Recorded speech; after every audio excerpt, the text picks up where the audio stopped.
राधे राधे जी। कैसे हैं आप सभी लोग? आप सभी लोग स्वस्थ होंगे, कुशल मंगल होंगे।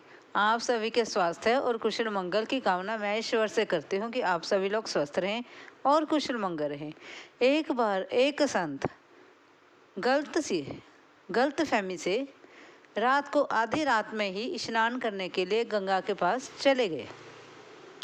जब वह गंगा के पास जा रहे थे, गंगा में स्नान करने के लिए जब वह आधी रात को घर से निकले, तब उन्हें रास्ते में कुछ चोरों का झुंड मिला। वह चोरों ने जब उस संत को देखा तो उन्होंने संत को देखकर संत को पकड़ लिया और संत ने कहा कि तुम कौन हो और मुझसे क्या चाहते हो? चोर बोले, हम तो चोर हैं। तब संत बोला, तो तुम मुझसे क्या चाहते हो? मैं तो एक संत हूँ और मैं तुम्हें क्या दे सकता हूँ?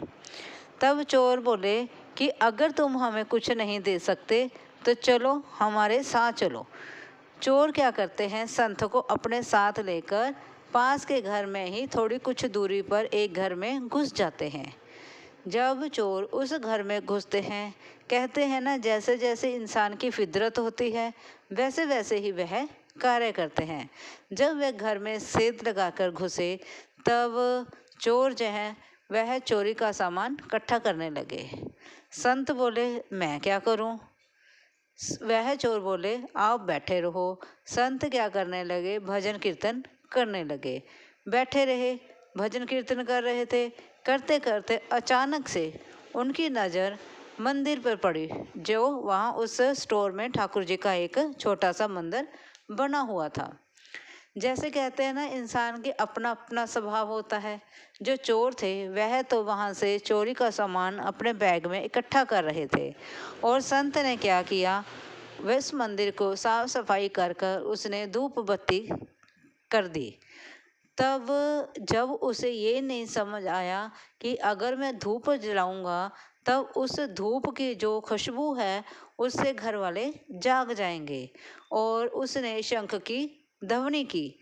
जब उसने शंख बजाया तो उसे ये नहीं ध्यान में रहा कि अगर मैं शंख बजाऊंगा तो घर के मेंबर उठ जाएंगे, क्योंकि वह तो भगवान की भजन भक्ति में मस्त था।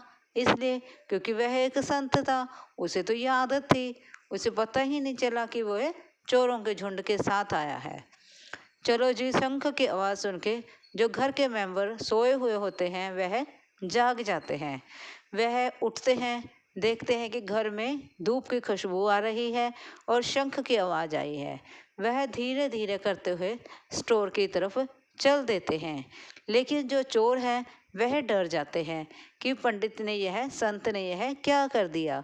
उन्होंने संत से कहा, संत आप यह क्या कर रहे हैं? आप धूप बत्ती कर रहे हैं, शंख बजा रहे हैं, जिससे घर वाले उठ जाएंगे। लेकिन संत ने कुछ नहीं सुनी। इतने में घर वाले स्टोर रूम में आ गए। जब घर वाले स्टोर रूम में आए तब उन्होंने पूछा, तुम क्या कर रहे हो? तो संत ने जवाब दिया, मैं तो भगवान की पूजा कर रहा हूँ। फिर उन्होंने पूछा, तुम कैसे आए? उसने बोला कि मुझे ये चोर अपने साथ उठा कर ले आए। ये मेरे साथ चोर हैं और यह चोरी करने आए हैं और मुझे भी साथ ले आए। उनमें से जो घर वाले थे, उनमें से एक उनकी जो बहू थी, वह उन बातों को सुनकर हंस रही थी। मन ही मन वह मुस्कुरा रही थी कि संत ने सारा कुछ ऐसे ही उगल दिया है। फिर संत ने कहा, देखो जी, मैंने पूजा पाठ तो कर ली, अब मैंने भगवान को प्रसाद लगवाना है, कृपया कुछ प्रसाद के लिए ला दे। वह बहू गई और घर में कुछ पेड़े रखे थे, वह पेड़े ले आई और उसने वह पेड़े लाकर संत को दिए। संत ने उन पेड़ों से भगवान को प्रसाद लगाया। यह कथा आपको इसमें कुछ क्या समझ आया? इसमें यह कहना चाहती हूँ मैं कि इंसान का जैसा स्वभाव होता है वह नहीं बदल चल सकता। चाहे आप कुछ कर लो, वह नहीं आप बदल सकते।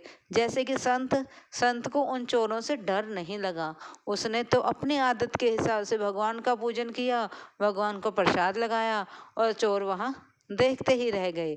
और उनके जो घर वाले थे वह भी हैरान हो गए कि हमारे घर में ये कैसे चोर घुसे और संत आए जिसके जरिए हमें यह सब कुछ पता चला।